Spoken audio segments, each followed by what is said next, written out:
warahmatullahi wabarakatuh. Waalaikumsalam warahmatullahi wabarakatuh.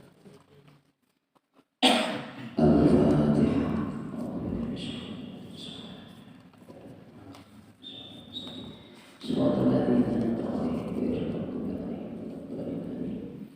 Bismillahirrahmanirrahim.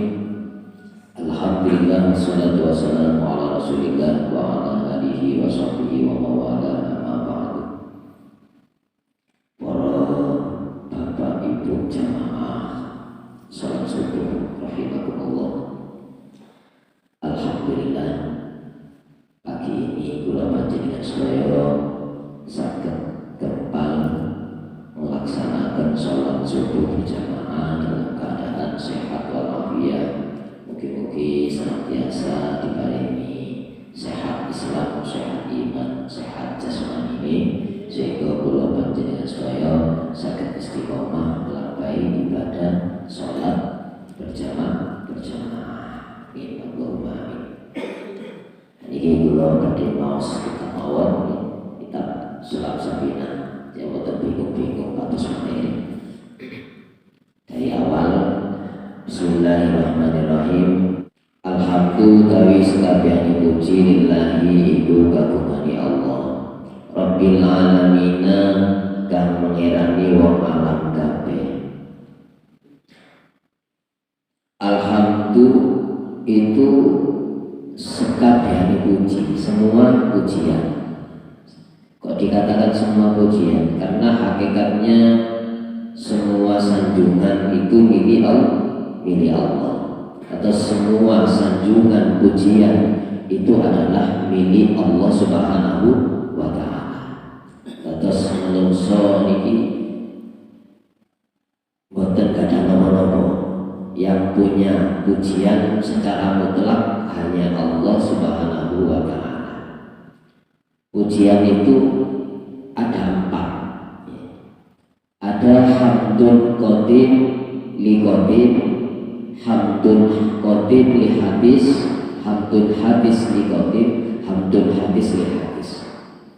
Itu deh kitab-kitab. Jadi ada pujian itu pujiannya yang qadim kepada yang qadim, artinya pujiannya Allah kepada Allah. Jadi Allah memuji kepada zatnya sendiri. Itu banyak ayat-ayatnya di Quran, termasuk Alhamdulillahirabbil alamin, segala puji bagi Allah. Itu kan pujian kepada Allah. Atau subhana, misalnya subhanalladzi asra bi 'abdihi lailan minal masjidil haram. Maha suci dan yang menjalankan Rasulullah misalnya Isra Mi'raj itu maha suci kan, itu kan pujian Allah kepada Allah sendiri. Terus wonten pujian itu hamdun qadim li hadis, memujinya Allah kepada hambanya, memujinya Allah kepada hambanya. Contoh Gusti Allah muji tiang-tiang ingkang beriman dan bertakwa kepada Allah. Gusti Allah itu nyanjung muji pada orang-orang yang senantiasa taat dan ibadah kepada Allah. Itu dipuji kalian Allah Subhanahu wa ta'ala. Terus karena pujian Allah kepada makhluknya ini yang kita tunggu-tunggu, yang kita nanti-nanti adalah hanya pujian Allah kepada makhluknya, termasuk kepada kula panjenengan sedaya. Ini hakikat pujian. Kemudian yang kedua, yang ketiga, hamdun hadis liqadim, pujiannya datang yang baru kepada Allah. Termasuk makhluk wajib memuji kepada Allah. Pujian kepada Allah bagaimana? Dikatakan banyak cara memuji kita kepada Allah Subhanahu wa ta'ala, termasuk kalimat subhanallah walhamdulillah wa la ilaha illallah wallahu akbar. Setiap sholat, setiap selesai sholat ada zikir subhanallah. Ini kan memuji Allah, mensucikan Allah. alhamdulillah, alhamdulillah. Ini bagian daripada memuji Allah. Allahu Akbar dibaca semuanya 33 kali. Barang siapa yang membaca kalimat subhanallah alhamdulillah wa la ilaha illallah wallahu akbar, ini besok timbangan amal dan jenengan di akhirat lebih berat. Jadi yang bisa memberatkan timbangan kebaikan panjenengan di akhirat adalah kalimat subhanallah walhamdulillah wa la ilaha illallah wallahu akbar. Kan itu setelah sholat kula panjenengan kan istiqomah zikir, orang-orang nahdiyin ahli sunnah wal jamaah zikir bersama-sama membaca kalimat subhanallah subhanallah sampai 33 kali, alhamdulillah alhamdulillah 33 kali, terus Allahu Akbar 33 kali. Jadi kersani sareng-sareng sama-sama, nggak ada yang ketinggalan. Kalau membaca bersama itu nggak ada yang ketinggalan. Insya Allah semuanya akan dapat pahalanya kalimat subhanallah karena bersama-sama. Beda kalau mau membaca sendiri-sendiri dengan suara yang lirik, ini mungkin ada yang ketinggalan, ada yang ketiduran, dan ada yang mungkin lupa nggak membaca itu misalnya ya. Makanya ulama ahli sunnah wal jamaah ini membiasakan membaca kalimat dzikir dengan bersama-sama dan dibaca secara keras. Tujuan utama adalah supaya merata semuanya bisa membaca. Semuanya membaca. Ini pernah juga dicontohkan oleh Rasulullah SAW dengan dzikir yang kedengar suara keras oleh jamaahnya. Ini pujian makhluk kepada hambanya, termasuk bacaan dzikir la ilaha subhanallah alhamdulillah wa la ilaha illallah wallahu akbar, yang pahalanya akan memberatkan di timbangan kita kelak di akhirat nanti. Di samping itu pahalanya ada sama membandingi dengan haji. Itu kalimat subhanallah alhamdulillah wa la ilaha illallah sama dengan haji. Ini pahalanya. Kalau panjenengan kadang-kadang bukan sakit haji ya, karena ketidakmampuannya, karena tidak mampu dananya, tidak mampu perjalanannya, ada dana nggak mampu, misalnya perjalanannya tidak ada kekuasaan di situ, maka dengan kalimat subhanallah walhamdulillah wa la ilaha illallah wallahu akbar, berarti kita otomatis mendapatkan setiap hari pahala seperti pahalanya haji. Ini yang ketiga. Yang terakhir, ujian itu hamdun hadis li hadis.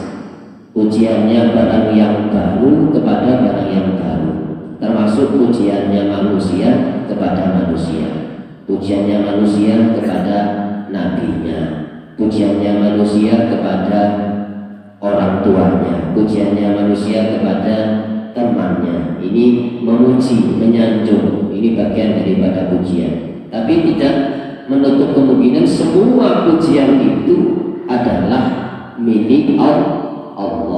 Yang berhak dipuji secara mutlak adalah Allah Subhanahu wa Ta'ala. Rabbil alamin kang mengerani wong alam kabeh. Gusti Allah itu Tuhan seluruh alam. Allah itu Tuhan seluruh alam. Tidak ada Tuhan selain Allah. La ilaha illallah. Tiada Tuhan selain Allah. Jadi tidak ada Tuhan yang wajib disembah melainkan Allah Subhanahu wa Ta'ala. Misalnya kalau zaman dahulu, di zaman Rasulullah SAW berjuang, ini masih banyak orang-orang yang menyembah berhala, menyembah batu, menyembah ketika Rasulullah diutus, ini sedikit demi sedikit terkikis, akhirnya oleh Rasulullah ditauhidkan untuk menyembah kepada Allah Subhanahu wa Ta'ala. Apalagi di zaman Nabi Ibrahim. Di zaman Nabi Ibrahim itu perang dengan kaumnya karena kaumnya itu menyembah patung. Ada Uzza, ada Lamat, Manata, ada Uzza, itu macam-macamnya patungnya. Kemudian oleh Nabi Ibrahim patung-patung itu dibasmi, dipecori kabeh. Satu sing buatan dipecori, sing buatan dirobohkan, yang paling besar sendiri, sing paling gede buatan dirobohkan. Kemudian mengamuk, ya. Namanya Tuhan sembahannya dirobohkan, ngamuk. Siapa yang merobohkan ini? Nabi Ibrahim coba tanyakan kepada yang paling besar itu. Wong pecoknya dikalungkan sing luwih gede, patung sing paling gede. Coba tanyakan, ini siasatnya Nabi Ibrahim untuk memberi pelajaran kepada mereka dengan yang sangat masuk akal. Coba tanyakan kepada yang lebih besar itu. Kalau tampaknya pecoknya di kalung itu sing materi kali. Baru mereka bertanya, ya gak mungkin lah, wong patung ini gak bisa bicara, gak bisa bergerak. Nah, saat itu Nabi Ibrahim kasih pertanyaan, kalau memang patung itu tidak bisa memberi dan menerima, tidak bisa berubah, tidak bisa bergerak, tidak bisa membunuh, tidak bisa hidup, mengapa kalian menyembah patung yang tidak berguna itu? Ini Nabi Ibrahim cara mendidik mereka untuk mentauhidkan Allah Subhanahu wa Ta'ala. Sembahlah Allah. Jadi tiada lain yang wajib disembah hanya Allah. Wa bihi nasta'in, dan kepada Allah kita semua memohon pertolongan ala umuri dunya wad din, terhadap urusan dunia dan urusan akhirat, urusan agama. Jadi tempat berlindung hanya kepada Allah Subhanahu wa Ta'ala, minta pertolongan kepada Allah Subhanahu wa Ta'ala. Jadi tempat untuk bernaung, tempat untuk meminta hanya Allah Subhanahu wa Ta'ala. Jangan meminta kepada yang lain. Kita punya masalah apapun saja, nggak ada masalah nopo, kita minta kepada Allah Subhanahu wa Ta'ala. Jadi ngobrol-ngobrol, sholat hajat, zikir ke masjid, atau di rumah berzikir, bermunajat, minta kepada Allah Subhanahu wa Ta'ala masalahnya agar dapat diselesaikan, agar dapat diselesaikan.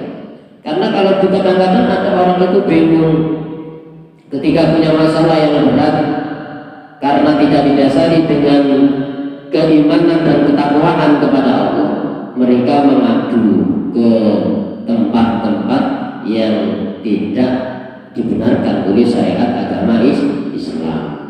Mengadu minta, kadang-kadang sampai minta ke ke tempat-tempat sing-singun, boleh nomor dan lain sebagainya, karena panik dan lain sebagainya. Ini ada satu cerita temannya, betul ceritakan kami temani. Ada saya punya teman cerita sama saya, waktu suami istri itu terjerat dengan pinjaman tuanik, akhirnya buwego niat pados pesugihan. Ini karena tidak ada kurang keimanannya, pados pesugihan dan baru kami. Ini cerita kiamat kan dulu. Jadi saking paniknya pados pesugihan dan baru kami berangkat suami istri. Waktu mau naik ke atas gondong itu, dia cerita ada orang Pak besar. Terus orang besar ini menghadang saya. Saya dihadang, kemudian beliau bicara sama saya, wes kembali, mulia, gak usah rini-rinian. Akhirnya dianya kembali ke rumahnya, tidak jadi naik. Padahal sudah nyampe di Gunung Kawi. Kemungkinan itu adalah apa hadam atau jin atau gimana yang baik dan melindungi teman saya itu agar supaya tidak terjerumus ke dalam kemusyrikan. Kemungkinan seperti itu. Kembali ke rumahnya, ya inilah contoh-contoh yang mungkin karena masalah yang besar tidak minta kepada Allah Subhanahu wa taala, maka masalah-masalah tidak gampang diselesaikan. Jadi wabihi nasta'inu ala umuri dunya waddin, kepada Allah kita semua minta pertolongan atas urusan duniawi baik urusan ukhrawi. Maka di dalam sholat kita diajarkan untuk membaca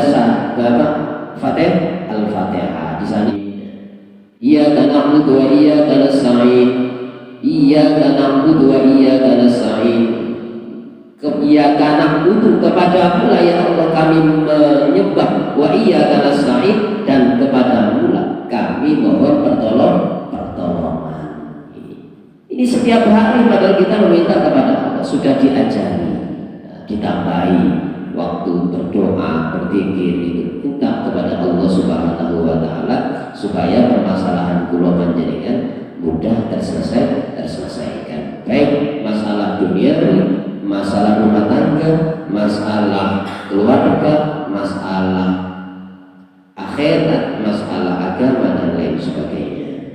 Para jamaah sholat subuh rahimakumullah, demikian yang bisa saya sampaikan. Moga diakhiri kalian doa akhir majelis. Bismillahirrahmanirrahim. Subhanakallahumma wa bihamdika asyhadu an la ilaha illa anta astaghfiruka wa atubu ilaik. Wassalamualaikum warahmatullahi wabarakatuh. Bismillahirrahmanirrahim. Li khamsatun udfi biha